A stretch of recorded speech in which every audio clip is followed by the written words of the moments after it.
Bom, pessoal, eu acho interessante quando a gente fala na FEB, né? Não.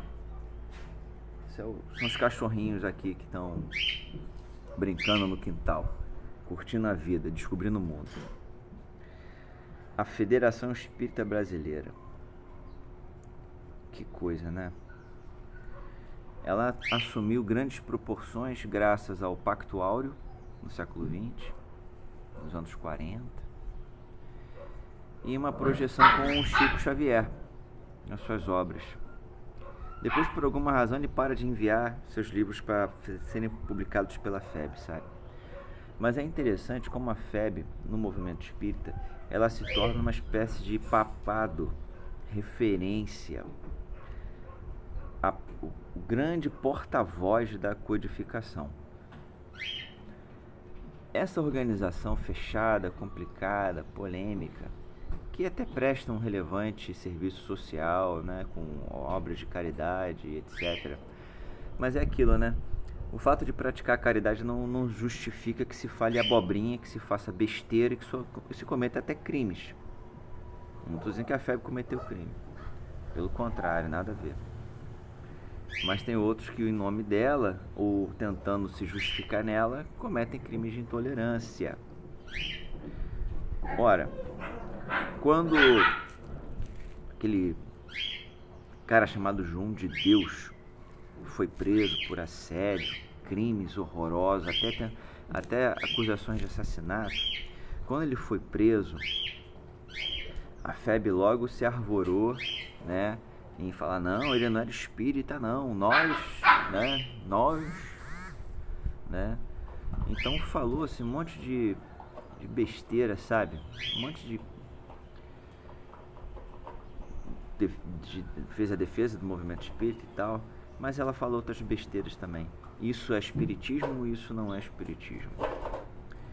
A FEB tem uma relação muito conflituosa com outras manifestações espiritualistas. O espiritismo é espiritualista, tá? Pra você ficar entendendo aí. E recentemente, diversas personalidades vinculados à FEB, direta ou indiretamente, vem falando verdadeiras asneiras, crimes de intolerância, apologia a fascismo, discriminação, falando besteira para ser educado, tentando colocar o espiritismo como porta-voz do bem e da bondade.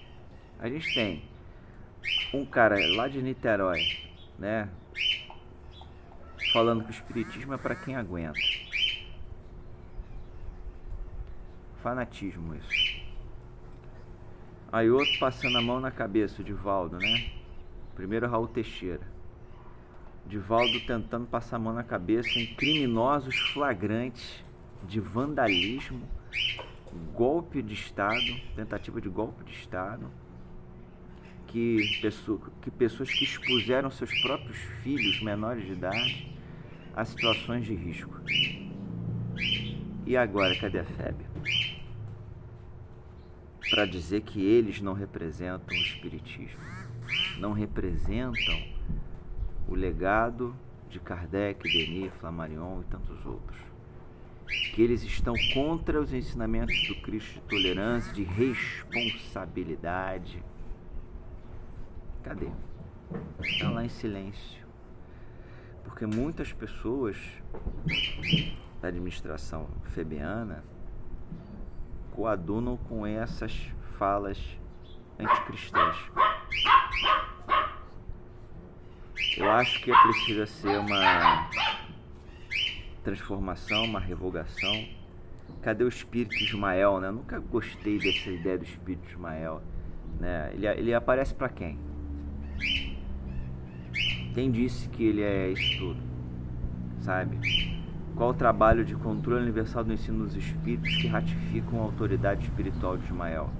Quantos médios trabalham com Ismael? Bezerra de Menezes trabalhou com um monte de médium, de várias formas, com muita credibilidade. Para mim, Bezerra de Menezes tem mais credibilidade apesar de recentemente ele ter sido associado sempre a polêmicas, né?